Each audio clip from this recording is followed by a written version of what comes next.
Donald Trump ने अपने social media account में आकर ऐलान अचानक से कर दिया कि ईरान के साथ डील फाइनल हो गई है। वो सिचुएशन रूम में जाने वाले हैं और इस पर फैसला लेने वाले हैं, मगर ईरान ने साफ इनकार कर दिया कि कोई डील हुई ही नहीं है। तो आखिर चल क्या रहा है अमेरिका और ईरान के बीच में, साथ ही क्यों हमारे साथी विनय सुल्तान को आधे रास्ते घर से वापस लौटना पड़ा, इस वीडियो के लिए आपको बताएंगे। विनय जी, क्या हुआ है आखिरकार, क्या डील है, क्या नहीं है, क्या ऐलान किया है डोनाल्ड ट्रंप ने, बताइए।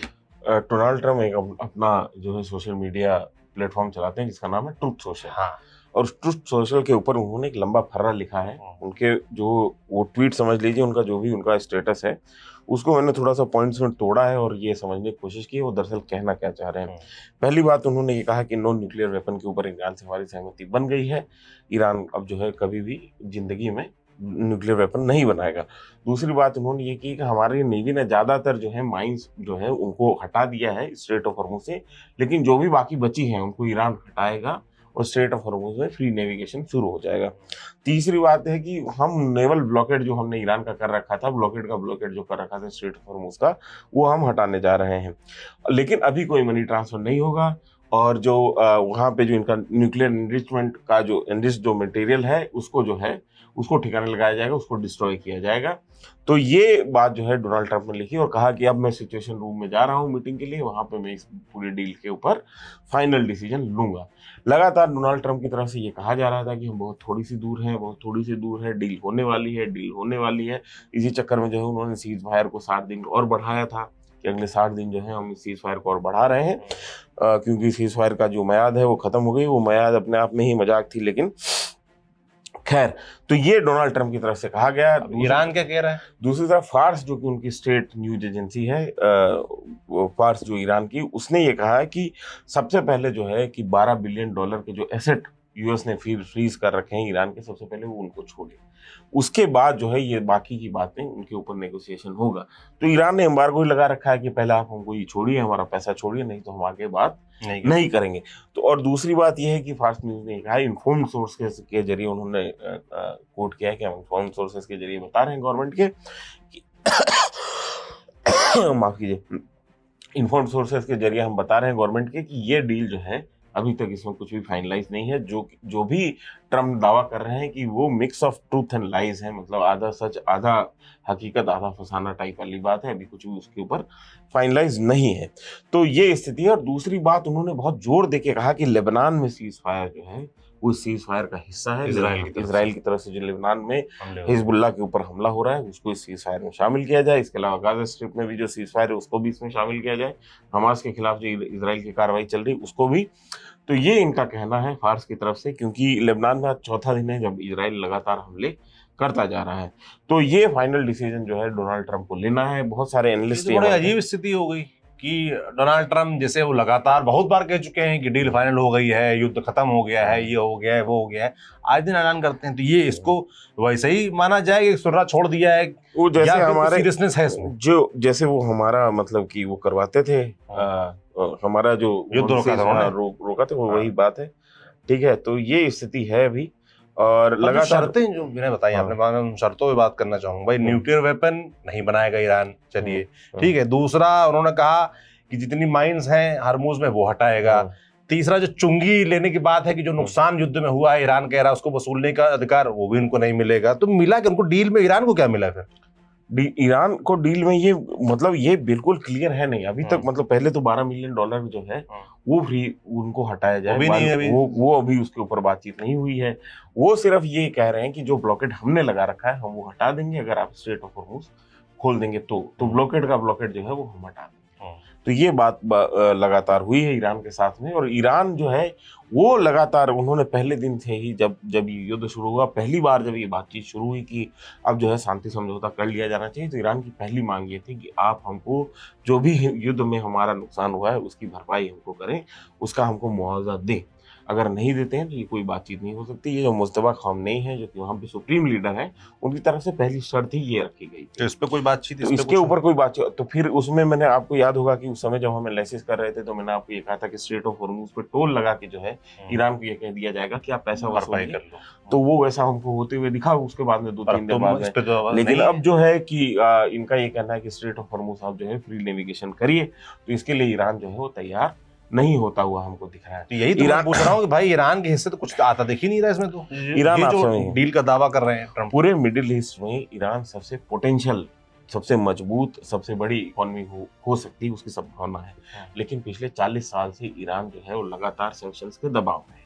तो ईरान किसी भी तरीके से चाहता है, जब उन्होंने बराक ओबामा के साथ में डील करने की कोशिश की, जिसको पहले ट्रंप ने आके कैंसिल कर दिया था, तो वो डील इसीलिए थी, इसीलिए वो उस समय भी ये मानने थे कि हम न्यूक्लियर वेपन जो है उनको डेवलप नहीं करेंगे। वो इसी शर्त पे मानने थे कि हमारे ऊपर से सैंक्शंस हटा दिए जाएं, हम जो है अपना क्रूड ऑयल जो हम कुछ चनिंदा देशों को जो है बेचने पर मजबूर हैं, वो फ्री मार्केट में बेच पाएं। तो जो जब $70 पर बैरल क्रूड ऑयल बिकता है, तो चाइना उनसे $60 पर बैरल में लेता है, तो उनको मार्केट से कम रेट में जो है क्रूड ऑयल देना पड़ता है। उनके पास में सप्लाई लाइन जो है बहुत लिमिटेड है। तो ऐसी स्थिति में ईरान का ये कहना था कि हम जो है, हमको ओपन मार्केट में अगर तेल एक्सपोर्ट करने दिया जाएगा, गैस एक्सपोर्ट करने दी जाएगी, तो हमारी इकोनॉमी जो है वो पूरे मिडिल ईस्ट में सबसे मजबूत इकोनॉमी के तौर पे उभर सकती है। और 40 साल एक लंबा समय होता है। क्या इसके लिए छूट देने को तैयार हो जाएंगे ट्रम्प? ये सैंक्शन, हाँ, सैंक्शन हटाने की तो बात हो ही रही है कि सैंक्शन आप हटाइए। और इसको लेके जो है इजराइल बहुत सहज नहीं, क्योंकि इजराइल को ये समझ में आ रहा है कि ईरान अगर इकोनॉमिकली मजबूत हो जाएगा, अभी नहीं आज के 10 साल बाद, जो अगर वो रिबिल्ड कर पाता है अपनी अर्थव्यवस्था को, तो फिर उसके लिए फिर से खतरा शुरू हो जाएगा। तो ये स्थिति बहुत पशोपेश की स्थिति पड़ी हुई है वहां पे। अमेरिका को समझ में नहीं आ रहा है वो किस तरीके से इस पूरे हालात में अपने लिए फेस सेविंग ढूंढे, क्योंकि ये तमाम दावे जो अमेरिका की तरफ से किए गए जा रहे हैं कि हमने इतना डिस्ट्रक्शन कर दिया, ये कर दिया, वो कर दिया ईरान की तरफ से, लेकिन एक असल हालात जो है वो हर आदमी को पता है, जो भी एनालिसिस करता है, जो भी युद्ध के हालातों को देखता है, कॉन्फ्लिक्ट रिपोर्टिंग करता आ रहा है, जो भी सामान्य दर्शक भी, उसको ये समझ में आ रहा है कि ईरान जो है, बावजूद इसके कि उसने बहुत नुकसान उठाया है, वो एक जो है एज पूरे के पूरे नेगोशिएशन में ईरान के हाथ में था। ईरान ने ये डिसाइड किया, ईरान की शर्तों पे बातचीत हो रही थी। ईरान ने जब हरी झंडी दी कि हम बातचीत करने के लिए तैयार हैं, तब अमेरिकन डेलीगेशन आया, क्योंकि अमेरिका पहले से ही बातचीत करने के लिए तैयार था। तो ये हमको दिखाई देता है कि बावजूद बहुत नुकसान हुआ, ऐसी बात नहीं ईरान को नुकसान नहीं हुआ, बहुत भयंकर नुकसान हुआ है। उनकी इकोनॉमी को इस पूरे के पूरे धक्के से बाहर निकलने में 20 साल लग जाएंगे। इसके बावजूद जो है ईरान ने एक तरीके से अमेरिका की जो बुलिंग है, जो उसका एक तरीके से दबदबा है, उसको पूरी तरीके से चुनौती दे दी मिडिल ईस्ट में। तो मिडिल ईस्ट में तमाम समीकरण जो है लगातार बदल रहे हैं। और मिडिल ईस्ट में क्योंकि अमेरिका का इतना इन्वेस्टमेंट है वहाँ के, चाहे आप वहाँ पे अगर सिक्योरिटी अपैरेटस है उसकी बात कर लीजिए, वहाँ पे जो उनके बेसेस हैं उसकी बात कर लीजिए, उस पूरे जो है इन्वेस्टमेंट को बचाने के लिए अमेरिका को किसी भी तरीके से अपने आप को इस युद्ध में विजेता घोषित करवाना पड़ेगा, या ऐसा नैरेटिव खड़ा करना पड़ेगा कि अमेरिका को लॉस नहीं हुआ है, अमेरिका जो करना चाहता था, अचीव करना चाहता है, वो उसने अचीव कर लिया है। तो इसमें जो पर्चा लिखा है उसमें जो डील है वो उनके लिए ठीक रहेगी उसमें। और ईरान न्यूक्लियर वेपन तो उन्होंने, मेन तो उनका नैरेटिव है कि न्यूक्लियर नहीं बनाने देंगे, न्यूक्लियर नहीं बनाने देंगे, और इनका ये कि सैंक्शंस हटे। हाँ, सैंक्शंस हटे। और उसमें जो है स्ट्रेट ऑफ हॉर्मज़ बीच में फंस गया है, क्योंकि उनको चाहिए रिप्रेसल, मतलब कि जो युद्ध का मुआवजा है वो चाहिए। अब उसमें बात जो है अड़ गई है। और इनके अब ये नेगोशिएशन जो है वो इस स्तर पे है कि आपका जो 12 मिलियन हमने फ्रीज कर रखा है वो छोड़ देते हैं, उसको आप इस तरीके से मान लीजिए।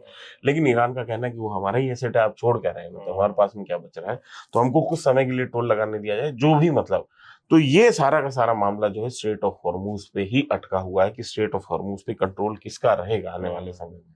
तो ये स्थिति अभी बनी हुई। अगर ट्रंप इस स्थिति में छोड़ते हैं कि स्ट्रेट ऑफ हॉर्मूज में ईरान को टोल लेने दिया जाए, तो एक तरीके से अमेरिका की हार होगी स्ट्रेटेजिकली, क्योंकि जो straight of Hormuz free navigation था उसमें फरवरी 2026 से पहले वो स्ट्रेट ऑफ हॉर्मूज बचा नहीं। तो एक तरीके से आपने ईरान के कंट्रोल को अगर तस्लीम कर लेते हैं तो आप अपनी हार को भी स्वीकार कर लेते हैं। तो ये इस पे तैयार नहीं हो रहा यूएस। हाँ, तो यूएस इसलिए तैयार नहीं हो रहा। तो इस किस्म का डेडलॉक जो है वहां पे खड़ा हो गया है। एक तरीके से जो है बंद गली में जाके जो है ये पूरे का पूरा नेगोशिएशन हमको जाता हुआ दिखाई दे रहा है। उसको लंबा खींचते जा रहे हैं। तो कह रहे हैं हो गया, फिर ट्रंप लगातार कह रहे हैं कि हो गया है। अभी भी, क्योंकि अभी मैं वापस इसलिए लौटा कि मैं ट्रंप के बयान को सीरियसली नहीं लेता, लेकिन तमाम जो वेस्टर्न न्यूज जो इदारे हैं, जो मतलब न्यूज आउटलेट्स हैं, वहां पे लगातार जो है चीजें चलने लगी, ब्रेकिंग्स आने लगी और तमाम जो है, तो उस समय मेरे को ऐसा लगा कि ये बड़ी खबर हो सकती है आने वाले समय। हो सकता है ये डील जो है वो फाइनलाइज हो जाए, क्योंकि ईरान ना नकुर करते हुए भी आखिर में पहले उन्होंने कहा कि हम कोई बातचीत नहीं करेंगे, बातचीत नहीं करेंगे, आखिर में वो बातचीत के टेबल पे आ गए। उन्हें 2 राउंड का नेगोशिएशन किया, एक ऑफ द रिकॉर्ड किया, एक सामने से किया, लेकिन एक ही समय पे पाकिस्तान में जो है ईरान के जो विदेश मंत्री वो भी थे, और उसी समय जो है जेरेड कुशनर वगैरह ये भी थे। कहा गया कि दोनों आपस में नहीं मिले, लेकिन ऐसा तो नहीं है कि वहां पे बातचीत नहीं हुई होगी। ट्रेक टू से ही बातचीत हुई, किसी जरिए के तरह ही बातचीत हुई, कि मीडियम के जरिए बातचीत हुई होगी, लेकिन बातचीत हुई होगी। तो ये ईरान की तरफ से भी जो हमने देखा इस पूरे नेगोशिएशन को ना नकुर करते हुए आखिर में वो नेगोशिएशन टेबल पे आए। वो भी ये चाहते हैं कि जितना नुकसान उनको हो गया है उसके बाद वो ये युद्ध ना लड़े आगे, या ऐसी स्थिति ना आए। हालांकि उनकी पोस्चरिंग ये है कि हम लड़ने के लिए तैयार हैं आखिरी दम तक, और हम शहीद हो जाएंगे और ये तमाम कर देंगे, लेकिन जो सेंसेबल फैसला ये है कि वो दुनिया के लिए भी यही सेंसेबल है कि ये युद्ध ना हो, और ईरान के लिए भी ये जो है सेंसेबल चीज है कि वहां पे युद्ध ना हो। तो अभी का अपडेट बहुत ही सेंसिबल बात माननीय सुल्तान जी ने की है कि युद्ध ना हो तो ही अच्छा है, इन दोनों देश, तीनों देशों के लिए भी, पूरे मिडिल ईस्ट के लिए भी, पूरे दुनिया के लिए भी, और भारत के लिए, सबके लिए, हमारे सबके लिए अच्छा यही कि युद्ध ना हो। तो उम्मीद करेंगे कि डोनाल्ड ट्रंप जो किए हैं सोशल मीडिया पे पोस्ट, वो इस बार कम से कम सही निकले। वैसे तो बहुत सारे दावे करते रहते जिन पे यकीन करना मुश्किल होता है, पर उम्मीद करेंगे कि इस बार उनका दावा सही निकले। बाकी हमारी नजर रहेगी। ईरान ने हालांकि अभी इनकार किया है, अगर दोनों तरफ से कोई वैलिड एक्सेप्टेंस आता है तो उसका अपडेट भी आप तक हम पहुंचाएंगे। फिलहाल जो अपडेट, जरूरी अपडेट था, वो हमने आपको बताया। युद्ध में बहुत ज्यादा कोई खास अपडेट था नहीं, यही अपडेट आया तो हमने आप तक सोचा कि हम आपको बताएं। आप न्यूज पिंच देखते रहिए। हमारा काम आपको कैसा लग रहा है कमेंट बॉक्स में लिखकर वो भी बताएं। कुछ हमसे छूटा हो तो उसके बारे में भी हमें कमेंट में बताएं। मेरा नाम सौरभ त्रिपाठी है, मेरे साथी विनय सुल्तान। देखते रहिए न्यूज पिंच। शुक्रिया।